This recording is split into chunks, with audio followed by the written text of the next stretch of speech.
Have you ever felt like no matter how much you achieve, it's never enough? Like you're constantly chasing the next milestone, a better job, more friends, more likes, more success, yet somehow, you still feel restless inside? In today's world, we're bombarded with messages telling us to do more, be more, have more.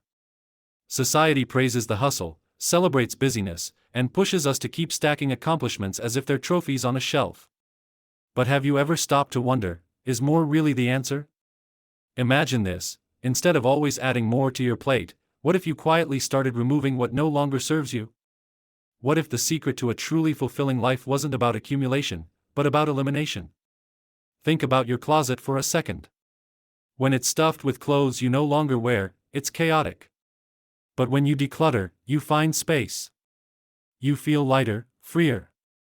The same principle applies to our minds and lives. When we carry around unnecessary baggage, toxic relationships, endless fears, unrealistic expectations, we leave no room for clarity, peace, or genuine joy. The Stoics, ancient philosophers like Marcus Aurelius and Epictetus, taught a powerful truth: happiness and inner peace don't come from controlling or owning more, they come from letting go of what's outside your control and focusing deeply on what truly matters. Imagine waking up each day feeling clear-minded, knowing exactly what deserves your energy and what doesn't. Imagine living a life not dictated by external noise but guided by your own inner compass. This isn't about turning away from ambition or growth, it's about redefining what growth really means. So let me ask you, what are you holding on to right now that might actually be holding you back? Is it that constant urge to prove yourself to others? Is it the fear of missing out, the endless scrolling through social media, or that voice in your head telling you you're never enough? This video is your invitation to pause. To step back. To reflect on what truly matters to you. We're going to explore 10 things you can quietly let go of to create space for more intention, calm, and meaning in your life. These aren't flashy, overnight changes. You don't need to make loud declarations or share a highlight reel of your transformation online. This is about quiet, personal shifts, the kind that happen in silence, when no one else is watching. The kind that truly change you from the inside out. By the end of this journey, you'll have a roadmap for removing mental, emotional, and even physical clutter. You'll see that true freedom isn't about adding more, it's about making space for the things that actually bring you peace and purpose. So if you're ready to stop living on autopilot, if you're ready to feel lighter and more aligned with your true self, stick around. This might just be the perspective shift you've been waiting for. Let's dive in together. Part 1: Overcoming the Fear of Judgment. Let me ask you something real and honest. How many times have you stopped yourself from speaking up in a meeting, sharing a creative idea, or simply wearing the outfit you loved, just because you were afraid of what other people might think? We all do it. We shrink our dreams, silence our voices, and mold ourselves into what we think others expect from us. And over time, this quiet fear doesn't just shape what we do, it shapes who we become. Instead of living boldly and authentically, we live a smaller, safer version of our lives. But here's the truth that most of us forget: people aren't thinking about you nearly as much as you think they are. They're not analyzing your every move, or waiting to judge you. Why? Because they're too busy worrying about themselves, their own insecurities, and their own lives. Epictetus, one of the great Stoic philosophers, taught us a timeless principle: focus only on what you can control, your own thoughts, actions, and attitudes. You can't control how others see you, but you can control how much you let their opinions define your path. Think about this: if you spend your whole life trying to fit into someone else's idea of who you should be, what happens to your dreams? Your passions? Your real self? Do you really want to reach the end of your life and realize you lived according to everyone else's expectations, but never truly lived for yourself? What if, instead, you started making small, brave choices that align with who you really are? The next time you catch yourself hesitating because you're scared of being judged, pause. Ask yourself, am I acting from my true values, or from fear? If it's fear, challenge it. What's the worst that could happen if you shared your idea or wore that bold color? Most of the time, the worst-case scenario is nowhere near as bad as our minds make it out to be. And each time you choose to act in alignment with your values rather than fear, you grow stronger, more confident, more free. Here's a simple exercise: start small. Do one thing this week that pushes you slightly outside your comfort zone. Maybe it's posting a personal story online, speaking up in a meeting, or trying something new that excites you. Over time, these small acts build mental muscles that help you care less about external validation and more about inner alignment. It's also important to surround yourself with people who support your growth. Toxic environments, where judgment and criticism run wild, only magnify your fear. Instead, seek out those who encourage your authenticity, who celebrate your weirdness, who love you for exactly who you are. Remember, the goal isn't to eliminate all judgment from the world, that's impossible. The goal is to build enough inner strength that judgment no longer controls you. Belonging shouldn't come at the cost of your true self. Real belonging happens when you show up exactly as you are and find people who say, yes, that's the person I want to be around. So let me ask you again, when you look back at your life, do you want to remember a life lived in quiet fear, or a life where you stood strong in your truth, even if it meant being misunderstood sometimes? Most of the opinions you're afraid of today will be forgotten tomorrow. But the choices you make for yourself, those stay with you forever. The Stoics knew that true freedom isn't about being accepted by everyone. It's about being at peace with yourself. It's about valuing your own voice over the noise of the crowd. When you start doing that, the world becomes quieter, your mind becomes clearer, and your life becomes entirely your own. So take a deep breath. Take that small step forward. And remember, the only approval you really need is your own. Part 2: Cutting out toxic relationships. Have you ever heard the saying, you are the average of the 5 people you spend the most time with? It's one of those lines that sounds simple, but if you really sit with it, it can be life-changing. Think about it for a moment. Who are the 5 people you spend the most time with? Are they people who lift you up, encourage your growth, and inspire you to become your best self? Or are they people who drain your energy, make you doubt your worth, or leave you feeling small and exhausted? Toxic relationships don't always look obvious. They aren't always loud arguments or dramatic breakups. Sometimes, they show up as subtle criticisms, constant tension, or that feeling of always giving and rarely receiving. You might find yourself walking on eggshells, trying to avoid conflict or constantly seeking their approval. And over time, this doesn't just weigh on your heart, it chips away at your self-respect, your motivation, and even your physical health. The Stoics believed that our environment deeply shapes our mind and spirit. Epictetus said it best, the key is to keep company only with people who uplift you, whose presence calls forth your best. When you surround yourself with negative or toxic influences, you're basically handing over the keys to your peace of mind. Let me ask you, how many opportunities have you missed because someone close to you didn't believe in you? How many times have you held back your dreams just to maintain someone else's comfort zone? Cutting out toxic relationships doesn't mean dramatic confrontations or burning bridges in a fiery explosion. It can be quiet, intentional, and compassionate. You don't owe anyone a dramatic announcement. You owe yourself peace. Start by paying attention to how you feel after spending time with someone. Do you feel energized and understood? Or do you leave feeling small and depleted? Write it down if you have to. Make 2 lists, one for people who fill your cup and one for those who drain it. Sometimes, these relationships can be healed with open, honest conversations. It might feel scary to express how you really feel, but vulnerability can open the door to real change. However, if you've tried communicating and nothing shifts, it's okay to let go. Letting go isn't about not caring, it's about caring enough about yourself to protect your energy and mental health. One practical step you can take is setting boundaries. This could look like limiting the time you spend with certain people, steering conversations away from topics that cause tension, or simply saying no without guilt. Boundaries aren't walls to keep people out, they're doors that protect what's inside. Ask yourself, is this relationship truly adding value to my life, or am I holding on out of habit, guilt, or fear? The answer might surprise you. I know it's not easy. Letting go can feel like a loss.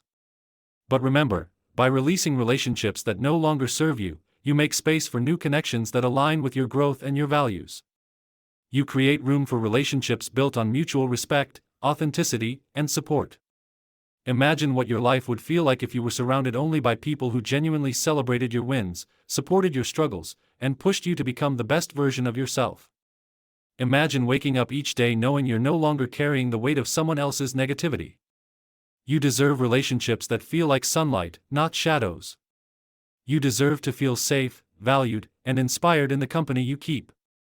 So today, take a moment to reflect. Who in your life lifts you up? Who pulls you down? And what quiet steps can you start taking to protect your peace? Because at the end of the day, your energy is sacred. You get to choose who gets access to it. And when you choose wisely, you'll discover a new sense of freedom, clarity, and joy that you might have forgotten was possible. Part 3: Breaking Free from Self-Destructive Habits. Let me ask you something personal. Have you ever caught yourself mindlessly scrolling through your phone late at night, even when you know you should be resting? Or maybe you found yourself procrastinating on an important goal, or reaching for that extra snack even though you're not really hungry? We often think these little habits are harmless, just small ways to take the edge off or pass the time. But over time, these seemingly innocent actions build up. They silently drain our energy, chip away at our self-discipline, and create a life that feels out of alignment with who we really want to be. The Stoics believed that true freedom isn't about doing whatever you want whenever you feel like it. True freedom, they taught, comes from self-mastery, from having control over your impulses instead of letting them control you. Seneca once wrote, "Most powerful is he who has himself in his own power." Think about that for a second. Are you in control of your habits, or are your habits in control of you? We all have patterns that hold us back. Maybe it's checking your email first thing in the morning and letting it dictate your entire mood for the day. Maybe it's binge-watching shows as an escape, or avoiding that workout you promised yourself you'd do. The first step to breaking free is awareness. You can't change what you don't see. Start paying attention to the moments when you slip into these habits. What triggers them? Is it boredom? Stress? Loneliness? By identifying the root, you start taking back your power. Next, don't just try to cut out the habit, replace it. Our minds don't like empty space. If you simply remove a habit without replacing it, you're likely to fall back into it. So, if you usually scroll endlessly before bed, try replacing it with reading a few pages of a book, journaling, or doing a quick meditation. And remember, start small. One of the biggest mistakes people make is trying to overhaul their entire life overnight. Real, lasting change happens step by step, not all at once. Instead of vowing to never eat junk food again, start by replacing one snack a day with something healthier. Instead of promising to work out every day, start with twice a week. Along this journey, there will be slip-ups. You might fall back into old patterns, and that's okay. This isn't about perfection, it's about progress. When you stumble, practice self-compassion. Ask yourself, what can I learn from this? What triggered me, and how can I handle it better next time? When you approach change from a place of kindness rather than punishment, you're much more likely to stick with it long-term. Here's a simple exercise: choose one habit this week that you know isn't serving you. Just one. Replace it with something small but positive. At the end of the week, reflect: did you feel more in control? More aligned with your goals? Did it create a ripple effect in other areas of your life? I want you to think of your habits as the building blocks of your identity. Every small decision you make is like casting a vote for the kind of person you want to become. Do you want to be someone who is strong, present, and intentional? Or someone who lets old patterns run the show? The next time you catch yourself slipping into a destructive habit, pause. Take a breath. Ask yourself, am I choosing this, or is it choosing me? When you begin to reclaim control, even in the smallest ways, you'll feel a new sense of freedom and strength bubbling up inside you. You'll realize that self-mastery isn't about deprivation, it's about creating a life where you feel truly alive and in charge. Remember, you don't have to wait for a new year, a new week, or a perfect moment to start.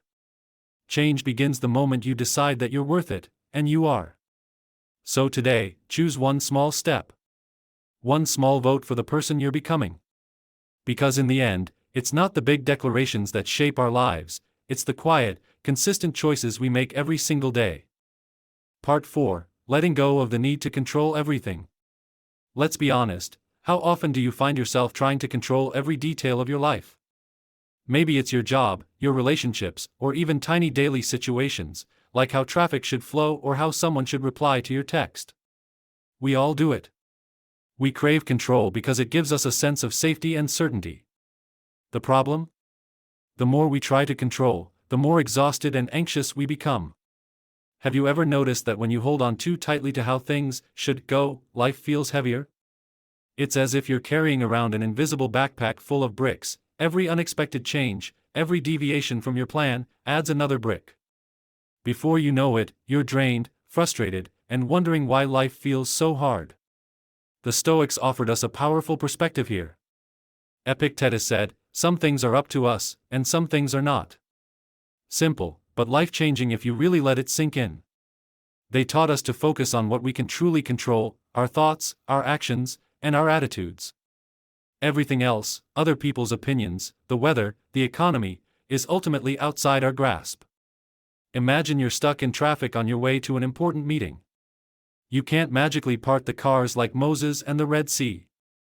But you can control how you respond.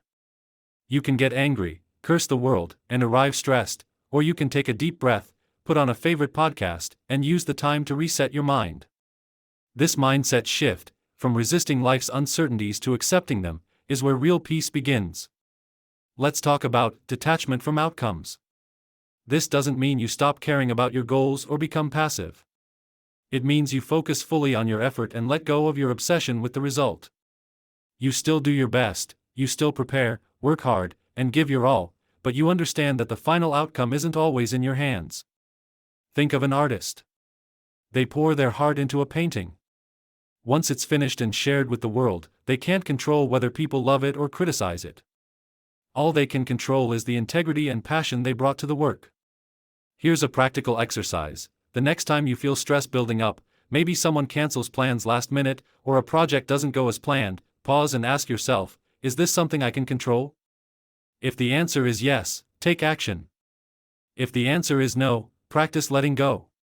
Repeat to yourself, I can't control this, but I can control how I respond. This simple question can save you countless hours of anxiety and overthinking. I've found in my own life that when I stop micromanaging every possible outcome, I actually enjoy the process so much more. Opportunities show up that I never planned for. Relationships become more authentic when I stop trying to script every interaction. Life feels more like an adventure and less like a rigid checklist. It's also helpful to practice mindfulness. When you're fully present, you're less likely to spiral into worries about things you can't control. Try focusing on your breath for just a few minutes each day, or take a walk without your phone and just observe. Letting go of the need to control isn't about giving up. It's about choosing freedom over stress, acceptance over resistance. It's about understanding that life will always have surprises, and that's okay. So today, I invite you to try this. Choose one thing that's been stressing you out lately. Write it down. Then ask, do I actually have control over this? If not, imagine setting it down, like taking off that heavy backpack. When you learn to release what you can't control, you make room for peace, clarity, and unexpected growth. You discover a lighter, freer way of living, one where you spend less time fighting reality and more time fully living it. Because in the end, the only thing truly within our power is ourselves, our thoughts, our choices, our attitude. And when you master that, you unlock a deeper, unshakable kind of strength. Part 5. Releasing unrealistic expectations. Let's be honest, how many times have you felt disappointed because life didn't go exactly as you imagined? Maybe a friend didn't support you the way you hoped. Maybe a big career move didn't get the recognition you thought it would. Or maybe you just felt like you should be further along by now. Unrealistic expectations are one of the biggest silent traps we fall into. We build these perfect mental movies in our heads: the flawless relationship, the smooth career path, the friends who always get us. But reality rarely plays out like a scripted film. The Stoics taught us a powerful lesson: focus on what you can control, your effort, your mindset, your actions, and let go of obsessing over outcomes you can't fully dictate. Marcus Aurelius famously wrote, "You have power over your mind, not outside events." Realize this, and you will find strength. When we hold on to unrealistic expectations, we set ourselves up for constant frustration and stress. We start believing that people should always agree with us, that success should be quick and easy, or that life should unfold without setbacks. But here's the hard truth: No one owes us understanding, agreement, or perfect behavior. Everyone is on their own messy journey, just like we are. Think about the last time someone disappointed you. Was it really their fault, or was it because you expected them to act in a way they simply couldn't? Maybe they were dealing with their own struggles, their own fears. When we cling too tightly to expectations of others, we unintentionally hand them power over our peace of mind. So how do we begin to release these unrealistic expectations? First, identify them. Where in your life are you expecting perfection? Is it in your relationships, where you want your partner to know exactly what you need without saying a word? Is it in your career, where you believe you should be at a certain level by a certain age? Once you see these expectations clearly, ask yourself, are these helping me grow, or are they setting me up to suffer? Next, shift your focus to what you can control, your effort, your attitude, and your openness to learn from every situation. Instead of expecting perfection, aim for progress. Instead of demanding understanding, practice clear communication and compassion. Gratitude is also a powerful antidote to unrealistic expectations. When we focus on what's missing, we feel lack. But when we focus on what's already good, we feel abundance. Try this: each day, write down 3 small things you're grateful for: a warm coffee in the morning, a friend's unexpected text, a quiet moment alone. These small acknowledgments train your mind to see reality through a lens of appreciation rather than constant critique. In my own life, I've learned that releasing unrealistic expectations isn't about lowering your standards or giving up on your dreams. It's about freeing yourself from the mental prison of shoulds. It's about meeting life where it is, instead of fighting to make it match a fantasy. Imagine how much lighter you'd feel if you stopped measuring your worth against a perfect timeline. Imagine the relief of letting people be human, flawed, messy, and beautifully imperfect. Here's a practical exercise for you. Think of one expectation that's been stressing you out lately. Write it down. Then, next to it, write what is actually within your control about that situation. Finally, write one thing you're grateful for, even if that situation didn't go as planned. By doing this, you shift from a mindset of control and disappointment to one of acceptance and growth. In the end, life isn't meant to be perfectly scripted. It's meant to be lived, unpredictably, fully, and with an open heart. When you let go of unrealistic expectations, you open up space for more joy, deeper connection, and a true sense of peace. So today, let's choose to loosen our grip. Let's trade perfection for progress and expectation for gratitude. Because in that space, you'll find the freedom you've been searching for all along. Part 6: Letting go of the need to always be right. Let me ask you something personal. How many times have you gotten into an argument with a friend, a partner, a colleague, and halfway through, you realize you're not even listening anymore? You're just waiting for your turn to speak, ready to fire back and prove that you're right. We've all been there. The desire to always be right is sneaky. It hides behind a mask of standing up for ourselves, but often, it's really just our ego trying to protect itself. When being right becomes the goal, connection takes a back seat. Think about it. How many relationships have been strained because we couldn't let something go? How many peaceful moments have turned into tense silences because we felt the need to have the last word? The Stoics remind us of something powerful here. Epictetus said, "It is impossible for a man to learn what he thinks he already knows." In other words, when we cling to the need to always be right, we shut the door to growth, understanding, and deeper relationships. What if instead of asking, "How can I win this argument?" we asked, "What can I learn here?" or "How can I understand this person better?" When you release the need to be right, you open the door to true connection. You stop seeing conversations as battles to be won and start seeing them as opportunities to understand another human being, to build bridges rather than walls. Here's a question that has changed my life: do I want to be right, or do I want to be at peace?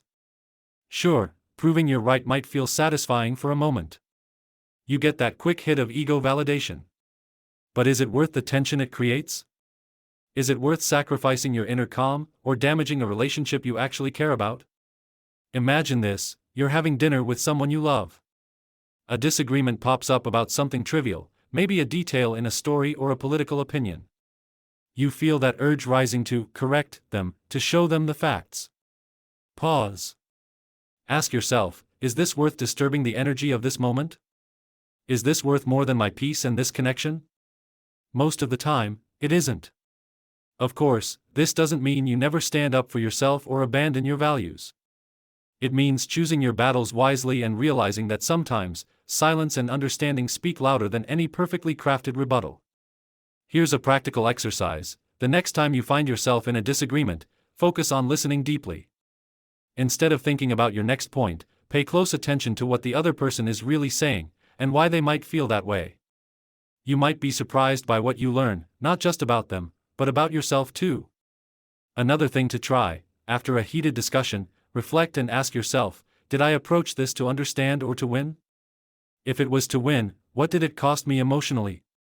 What could I do differently next time? When you start practicing this, you'll notice a huge shift. Conversations become lighter. Relationships feel safer. You feel less defensive and more open. In my own life, I've found that letting go of this need isn't about weakness, it's about strength. It takes real courage to admit you don't know everything, to accept that you can be wrong, and to hold space for someone else's truth.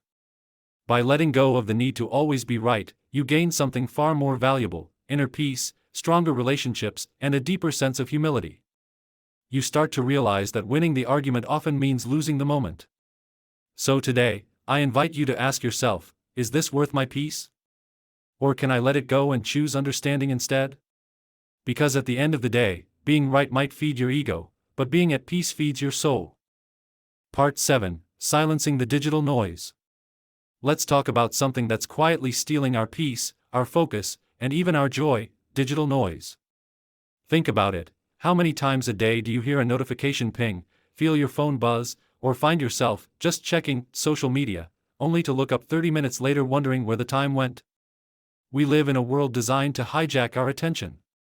Every app, every notification, every endless scroll is engineered to keep us hooked.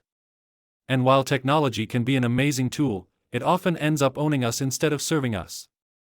Have you ever noticed how your mind feels after a long day of jumping between emails, texts, TikToks, YouTube videos, and Instagram stories? Overstimulated. Scattered. Almost like you can't hear your own thoughts anymore. The Stoics taught us that one of our greatest powers is the ability to control what we give our attention to. Marcus Aurelius wrote, "You have power over your mind, not outside events." Realize this, and you will find strength. When we constantly feed our minds with digital noise, we lose that power. Our minds become crowded with other people's opinions, highlight reels, and clickbait headlines. We forget what truly matters to us because we're too busy reacting to what everyone else is doing. So how do we reclaim our focus and silence that noise? First, start by setting clear boundaries with your devices. Turn off non-essential notifications. Do you really need to know every time someone likes your photo or comments on a video? Probably not. Next, create intentional, tech-free zones in your day. For example, make the first 30 minutes after you wake up a no-phone time. Instead of diving straight into the digital world, use that time to journal, meditate, stretch, or simply enjoy a quiet cup of coffee. In the evening, try turning off screens at least an hour before bed. Give your mind a chance to unwind naturally instead of being overstimulated by endless content. Here's a question that can guide you: am I using this technology intentionally, or is it using me? When you ask yourself this honestly, you might notice that a lot of your screen time isn't actually enjoyable or meaningful, it's just automatic. Another practical tip: curate your digital environment. Unfollow accounts that drain you, mute group chats that distract you, unsubscribe from emails that clutter your mind. Fill your feeds with content that inspires you, educates you, or genuinely uplifts you. In my own life, I've found that when I create space from the digital noise, I can actually hear myself again. Ideas flow more easily, my stress levels drop, and I reconnect with what truly matters: my goals, my relationships, my inner peace. It's not about quitting technology completely or becoming a hermit in the woods, though that might sound tempting sometimes. It's about taking back control so that you're using these tools to enhance your life, not escape from it. Remember, every time you choose to disconnect from the noise, you're choosing to reconnect with yourself. You're choosing clarity over chaos, presence over distraction. Here's a quick exercise. Today, pick 1 hour to put your phone on airplane mode. Notice what comes up, maybe boredom, maybe anxiety. Sit with it. Then, notice what happens after. maybe a sense of calm, a creative idea, or simply a feeling of relief. At the end of the day, your attention is one of your most valuable assets. Where you direct it shapes your thoughts, your mood, and ultimately, your life. So, I invite you to ask yourself, what would my life look like if I was truly intentional with my attention? Because in a world that's always shouting for your focus, the quiet moments you create for yourself might just be the most powerful. Part 8: Transforming Negative Thoughts into Positive Ones. Let's be real for a second. How often do you catch yourself spiraling into negative thoughts? Maybe it's that voice whispering, "I'm not good enough," or "I always mess things up," or "things never work out for me." These thoughts are sneaky. They don't always shout, sometimes they're just a quiet echo in the background, slowly draining your energy, your confidence, and your joy. Negative thinking doesn't just make you feel bad in the moment, it shapes the way you see the world. It distorts reality, making problems look bigger than they are and making you feel smaller than you actually are. The Stoics had a powerful insight on this: you can't always control what happens to you, but you can control how you interpret and respond to it. Marcus Aurelius wrote, "The soul becomes dyed with the color of its thoughts." In other words, your mindset becomes your reality. So how do we start changing these patterns? First, it begins with awareness. Start noticing when negative thoughts creep in. Instead of accepting them as facts, pause and ask yourself, is this thought helping me or holding me back? For example, if you catch yourself thinking, "I'm terrible at this," try reframing it to, "I'm learning, and it's okay to make mistakes." Or instead of, "Nothing ever works out for me," shift to, "I've overcome challenges before, and I can do it again." This isn't about lying to yourself or forcing fake positivity. It's about choosing a perspective that empowers you rather than limits you. Gratitude is another powerful tool to combat negative thinking. When your mind is stuck on what's missing or what's wrong, intentionally shift your focus to what's already good. Here's a simple but powerful exercise. When you notice a negative thought, take a moment to list 3 things you're grateful for, big or small. It could be your morning coffee, a supportive friend, or even just a sunny day. It might sound cliché, but gratitude literally rewires your brain. Over time, it trains you to see opportunities instead of obstacles, to notice beauty instead of flaws. Another practical step is to curate what you consume. The content you watch, the accounts you follow, the conversations you engage in, all of these shape your mental environment. If you're constantly surrounded by negativity, it's much harder to keep a positive mindset. Choose content and people who uplift you, inspire you, and remind you of your potential. In my own life, I've found that when I focus on transforming my thoughts, everything else starts to shift. Challenges feel less overwhelming. I bounce back quicker from setbacks. And most importantly, I start to feel more in control of my inner world, even when the outer world is chaotic. Here's a question I love to ask myself: am I feeding my mind thoughts that build me up, or ones that tear me down? Imagine the difference it would make if every time a negative thought showed up, you saw it as an invitation to grow rather than a reason to shrink. The next time you're stuck in a negative loop, pause. Breathe. Challenge the thought. Replace it with something more helpful, more compassionate, more true to who you really are. Because at the end of the day, your thoughts create the foundation for your life. When you choose to transform them, you're not just changing your mind, you're changing your future. So today, let's make a promise to ourselves: to catch those sneaky negative thoughts, to question them, to choose a new perspective, and to practice gratitude even when it feels hard. You have more power over your inner world than you realize. And when you master your mind, you begin to master your life. Part 9: Clearing Physical and Mental Clutter. Take a moment to look around your space right now. Is your desk covered in papers? Are there clothes piled on a chair in the corner? Maybe your kitchen counter is filled with things you keep meaning to put away. Now, think about how that physical clutter makes you feel. We don't always realize it, but a messy environment can create a sense of mental chaos. When your surroundings are cluttered, your mind has to process more information, even subconsciously. This can lead to feelings of stress, overwhelm, and a constant sense that there's always something unfinished. But clutter isn't just about the physical stuff we can see. There's also mental clutter, the endless to-do lists swirling in your head, the unresolved worries, the old stories you keep replaying. The Stoics taught us to focus on what truly matters, to simplify, and to let go of what doesn't serve our highest good. Seneca once said, "It is not that we have a short time to live, but that we waste much of it." And clutter, both physical and mental, is one of the biggest ways we waste our precious energy and attention. So, how do we start to clear out this clutter? Begin small. Instead of trying to organize your entire home in a single weekend, choose one small area, your desk drawer, a single shelf, or even just your phone's home screen. As you clear that space, you'll notice an immediate lightness, almost like you're making room to breathe again. Ask yourself, does this item add value to my life, or is it just taking up space? If it doesn't serve a purpose or bring you joy, consider letting it go. When it comes to mental clutter, journaling is an incredibly powerful tool. Take a few minutes each day to write down everything on your mind, worries, tasks, random thoughts. When you put it on paper, it stops taking up so much mental space. You can also practice what I call a mental sweep.